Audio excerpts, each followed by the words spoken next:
Hello everyone. तो आज के इस वीडियो में हम लोग जानेंगे कि वो टॉप 5 प्रोग्रामिंग स्किल्स क्या-क्या है जो हमें 2026 में सीखना चाहिए। तो वीडियो को स्टार्ट करने से पहले हम लोग देखते हैं कि ये वीडियो किसके लिए है। तो ये वीडियो है उनके लिए जो अभी रिसेंट कॉलेज ग्रेजुएट्स हैं, ठीक है? जो अभी कॉलेज में पढ़ रहे हैं और अर्ली वर्किंग प्रोफेशनल्स हैं जो चाहते हैं कि अपना करियर टेक में शुरू करें या जो अभी करंट स्किल उनके पास है उनसे वो अपग्रेड करें, ठीक है? तो इसी के साथ हम लोग स्टार्ट करते हैं आज का इस वीडियो। अब जब हम लोग स्किल्स की बात करते हैं, तो हम लोग के पास सबसे पहले नंबर पे आ जाता है वेब डेवलपमेंट, ठीक है? अब वेब डेवलपमेंट सीखने में हम लोग 3 निशेज़ या 3 डिफरेंट कैटेगरीज़ में डील करते हैं, फ्रंट एंड, बैक एंड या फुल स्टैक। अब एक-एक करके समझते हैं, इन तीनों को सीखने के लिए हम लोग क्या-क्या स्किल्स को ज़रूरत होगा सीखने का, ठीक है? तो अगर आप तीनों में से कोई भी चूज़ करें, एचटीएमएल, सीएसएस और जावास्क्रिप्ट मैंडेटरी है अगर आप वेब डेवलपमेंट में एंटर करना चाहते हो। ये तीनों स्किल्स आपको मैंडेटरी है, सीखना ही है, कंपल्सरी है, कोई और ऑप्शन ही नहीं है। क्योंकि ये एक फाउंडेशन प्रिपेयर करता है आपके आगे के जर्नी के लिए, ठीक है? अब जब आप इसको सीख लिए हो, तो आप अगर फ्रंट एंड चूज़ करते हो, तो फ्रंट एंड में आपके पास सिर्फ़ जावास्क्रिप्ट से काम नहीं चलेगा, आपको उसके ऊपर उसके यूआई लाइब्रेरीज़ भी सीखने होंगे। तो अगर यूआई लाइब्रेरीज़ की हम लोग बात करें तो आप लोग इन तीनों में से कोई भी एक चूज़ कर सकते हो, रिएक्ट, एंगुलर या व्यू। तीनों के अपने-अपने बेनिफिट्स हैं, कुछ एडवांटेजेज़ हैं, कुछ डिसएडवांटेजेज़ हैं, ठीक है? तो आप इन तीनों में से कोई भी एक सेलेक्ट कर सकते हो, ठीक है? अब अगर हम लोग बैकएंड की बात करें, तो बैकएंड में हमारे 3 डिफरेंट लैंग्वेजेज़ आ जाते हैं। अगर आप अगर आप मर्ज स्टैक में ही रहना चाहते हो, मतलब आप जावास्क्रिप्ट के इकोसिस्टम में ही रहना चाहते हो, तो आप नोड.जेएस प्रेफ़र कर सकते हो। नोड.जेएस में अगर आपको बैकएंड एप्लीकेशंस बनाने होते हैं, तो आपके पास इसके मल्टीपल लाइब्रेरीज़ होते हैं, जैसे एक्सप्रेस हो गया। अगर आपको पूरा का पूरा फ्रेमवर्क करना है, तो आप नेस्ट.जेएस भी चूज़ कर सकते हो, ठीक है? ये एक लाइब्रेरी है, ये एक फ्रेमवर्क है, ठीक है? इसमें आपको बिल्ट इन सारे फंक्शनैलिटीज़ पहले से मिल जाते हैं, पर इसमें आपको इंटीग्रेट करने पड़ते हैं, ठीक है? अगर आप पाइथन चूज़ करते हो, ठीक है? तो पाइथन में आपके पास बैकएंड एप्लीकेशन बनाने के लिए, सर्वर एप्लीकेशंस बनाने के लिए आपके पास मल्टीपल लाइब्रेरीज़ आ जाते हैं, फ्रेमवर्क्स आ जाते हैं। आप इनमें से कोई भी एक चूज़ कर सकते हो, जेंगो, फ्लास्क और फास्ट एपीआई। ये तीनों में से आप कोई भी एक चूज़ कर सकते हो अगर आप पाइथन को चूज़ करते हो अपना बैकएंड लैंग्वेज की तरफ है, ठीक है? पर अगर आप गोलैंग चूज़ करते हो, तो गोलैंग में हम लोग के पास एक फ़ेमस पॉपुलर लाइब्रेरी है, गिन।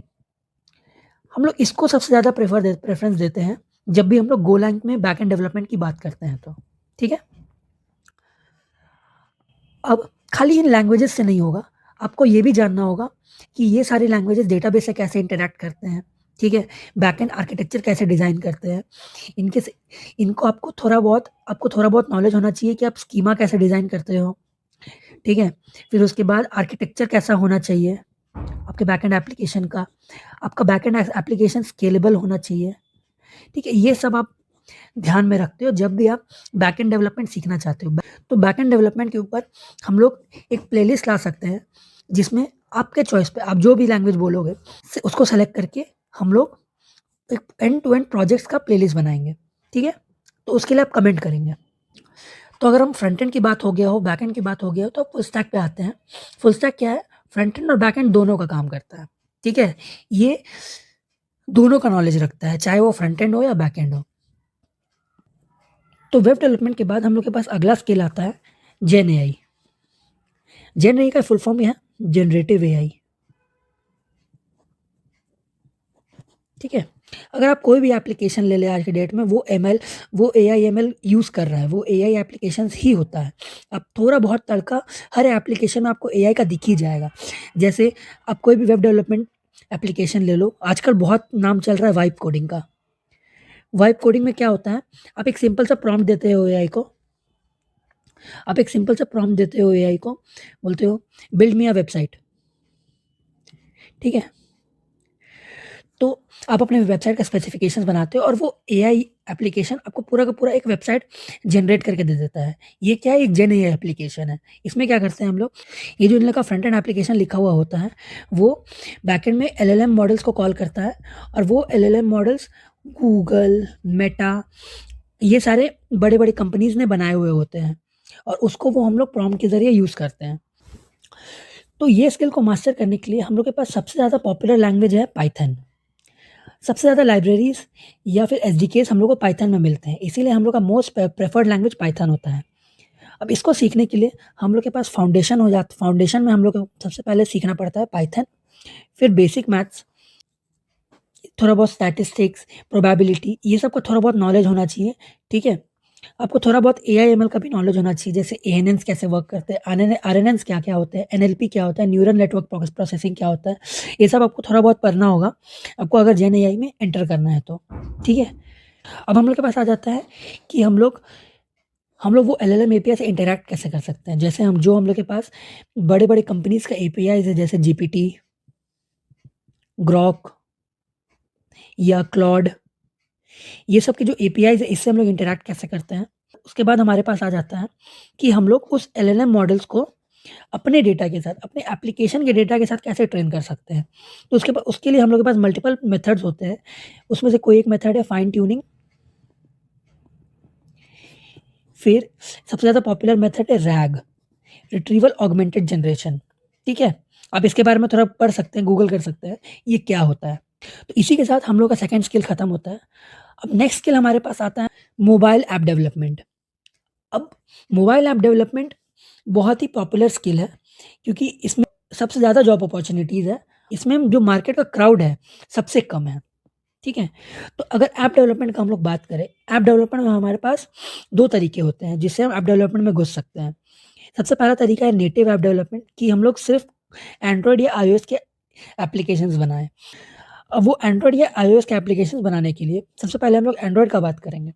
एंड्रॉयड में हम लोग के पास 2 लैंग्वेज सीखने का मौका आता है, कोटलिन या जावा, आप दोनों में से कोई भी एक प्रेफ़र कर सकते हैं। और उसके बाद अगर हम आईओएस का बात करें, आईओएस में हम लोग के पास आता है स्विफ्ट।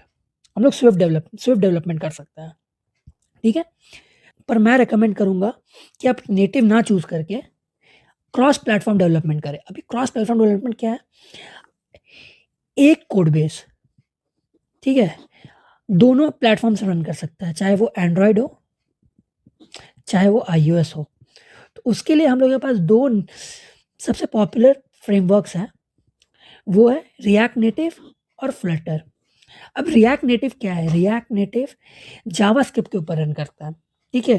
तो इसमें आपको फ़ायदा क्या होगा कि अगर आप वेब डेवलपमेंट से आ रहे हो, ठीक है? अगर आपने पहले वेब डेवलपमेंट किया हुआ है, तो ऐप डेवलपमेंट में घुसने के लिए आपको कुछ नहीं करना होगा, सिर्फ़ आपको रिएक्ट नेटिव के बारे में थोड़ा बहुत जानना होगा कि रिएक्ट नेटिव काम कैसे करता है, रिएक्ट नेटिव में नेटिव एपीआई से कैसे वो इंटरैक्ट करता है, बिल्ड्स कैसे बनते हैं, ठीक है? ये सब आपको ऊपर-ऊपर से जानना होगा और बाकी जावास्क्रिप्ट में पूरा कोड आपको करना होगा, ठीक है? पर अगर आप फ्लटर को चूज़ करते हो, फ्लटर के लिए आपको डार्ट सीखना पड़ता है।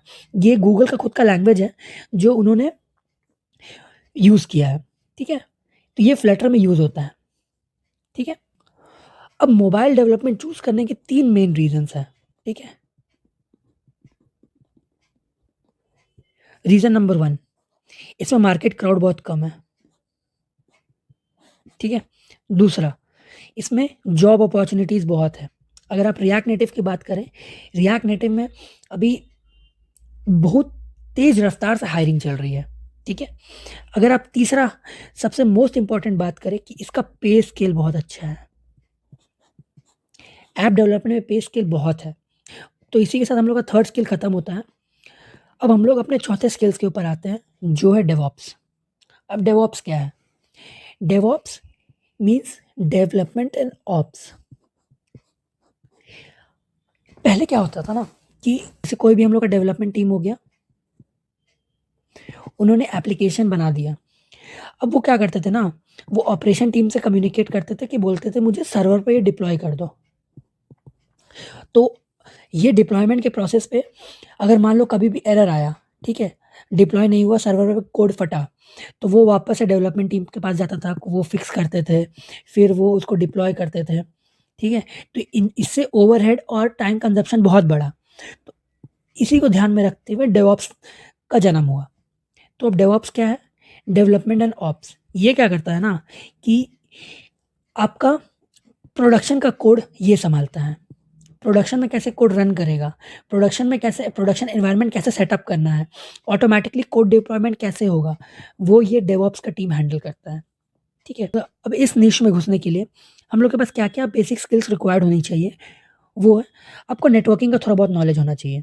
ठीक है, कि टीसीपी क्या होता है, आईपी क्या होता है, फिर रिवर्स प्रॉक्सीज क्या होते हैं, एनजीनेक्स क्या होता है, ये सब के टूल्स के बारे में आपको नॉलेज होनी चाहिए। ठीक है, थोड़ा बहुत। फिर उसके बाद आपको लिनक्स कमांड्स में हाथ होना चाहिए। सबसे मोस्ट इम्पॉर्टेंट गिटहब के बारे में नॉलेज होना। गिटहब हो गया, गिटलैब हो गया, मीन्स सोर्स कंट्रोल के बारे में आपको थोड़ा बहुत नॉलेज होना चाहिए। थोड़ा बहुत आपको सोर्स कंट्रोल का नॉलेज होना चाहिए। ठीक है। फिर हमारे पास आते हैं डेवलपमेंट टूल्स, वो है डॉकर, क्यूबरनेटिस, जेनकिंस। अब इनके बारे में रिसर्च कर सकते हैं, ये क्या है, ये किस लिए यूज़ होते हैं। ठीक है। फिर सबसे मोस्ट इम्पॉर्टेंट CI/CD पाइपलाइंस। तो सपोज मैं गिटहब एक्शंस का एग्जांपल्स लेता हूँ। अब गिटहब एक्शंस क्या है? इसमें आप लोग एक स्क्रिप्ट लिखते हो, उसमें आप बताते हो कि डेवलपमेंट टीम ने ये कोड कर लिया है। ठीक है। जैसे ही वो अपने कोड को कमिट करेंगे, तो एक ऑटोमेटिक स्क्रिप्ट रन होना चाहिए जो इस कोड का चेकिंग करे। ठीक है, उसे एक सर्वर पे ऑटोमेटिकली डिप्लॉय कर दे, सिर्फ आपके एक कोड कमिट से। ठीक है। तो ये इस तरीके का पाइपलाइन हम लोग CI/CD पाइपलाइन में लिखते हैं। ठीक है। तो ये हो गया हमारा फोर्थ स्किल, जिसमें हम लोग ने डेवऑप्स के बारे में बात किया। एट द एंड हमारे पास लास्ट में आता है सबसे मोस्ट पॉपुलर आज के डेट में, वो है Web3। अब Web3 क्या है? Web3 एक न्यू टेक्नोलॉजी है। ठीक है, जो आज के डेट में हम लोग क्रिप्टो करेंसीज का बात करते हैं, जैसे बिटकॉइन हो गया, इथीरियम हो गया, सोलाना हो गया। तो ये सारा क्रिप्टो करेंसीज है।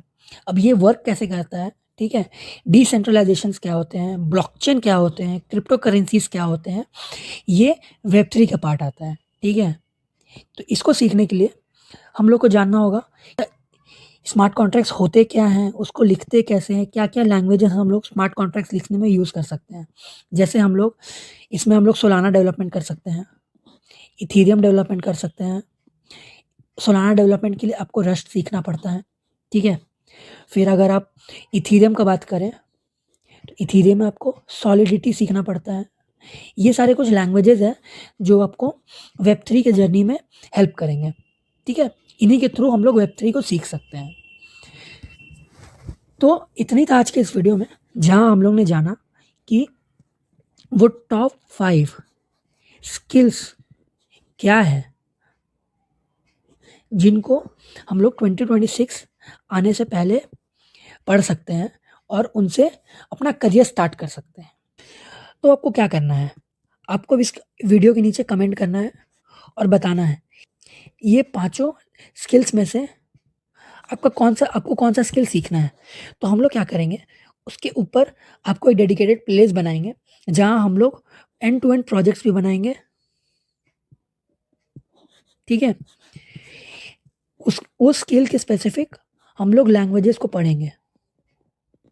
ठीक है, तो इसी के साथ अब हम लोग इस वीडियो को एंड करते हैं। Okay, bye bye.